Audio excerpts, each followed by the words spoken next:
नमस्कार मंडळी, स्वागत आहे तुमचं आमच्या चॅनलमध्ये। आवाज महामुंबईचा, शोध बातमीचा, कौल मनाचा। चला तर मग आमचे चॅनल लाईक करा, शेअर करा आणि सबस्क्राइब करा। धन्यवाद।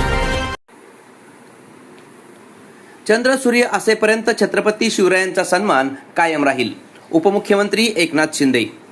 शिवसृष्टीकरता वाढीव निधी देऊन तत्परतेने कामे सुरू करावी, मंत्री भरत शेठ गोगावले। किल्ले रायगडावर छत्रपती शिवाजी महाराजांचा 353वा राज्याभिषेक सोहळा हजारो शिवभक्तांच्या उपस्थितीत संपन्न।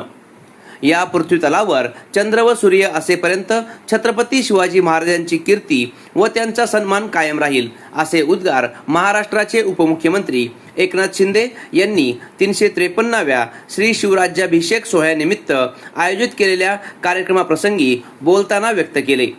353 वर्षांपूर्वी किल्ले रायगडावर संपन्न झालेला हा राजकीय सोहळा नव्हता, तर हा सोहळा ऐतिहासिक, क्रांतिकारी व स्वातंत्र्याची सुरुवात करणारा होता, असे स्पष्ट करून स्वधर्म स्वराज्य व शिवकल्याणाची ती सुरुवात असल्याची आठवण करून दिली।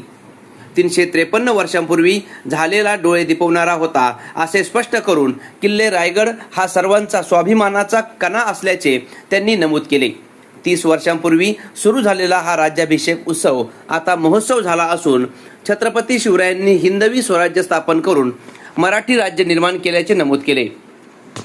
शिवसेना प्रमुखांनीही राज्याभिषेक सोहळा तिथीप्रमाणे करावा असेच आदेश दिले होते, याची त्यांनी आठवण दिली। सध्या होणारे 2 राज्याभिषेक सोहळ्यांचा उल्लेख करून असे सोहळे अनेक वेळा केले तरी चालतील, असे स्पष्ट मत त्यांनी या प्रसंगी व्यक्त केले।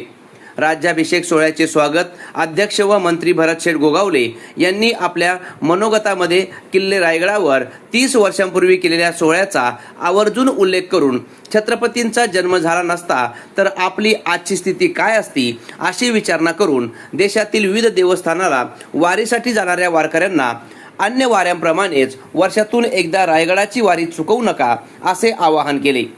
देव, देश व धर्मासाठी छत्रपती शिवराय 50 वर्ष व त्यांच्या पश्चात छत्रपती संभाजीराजांनी 32 वर्ष जनतेकरता दिलेली सेवा ही सदैव स्मरणात राहील, असे सांगून एकनाथ शिंदे यांनी केंद्रीय पुरातत्व विभागाच्या या ठिकाणच्या असलेल्या अडचणी दिल्लीतून दूर कराव्यात व येथील कामाला अधिक गती द्यावी, अशी अपेक्षा व्यक्त केली।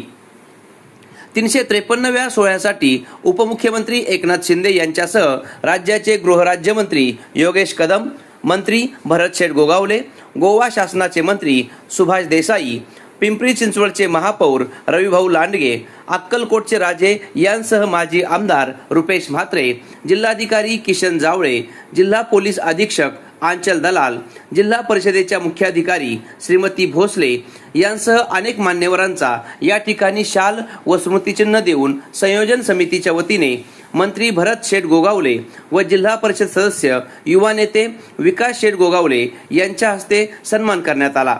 आवाज महामुंबईचा चॅनलसाठी मिलिंद खारपाटील, रायगड।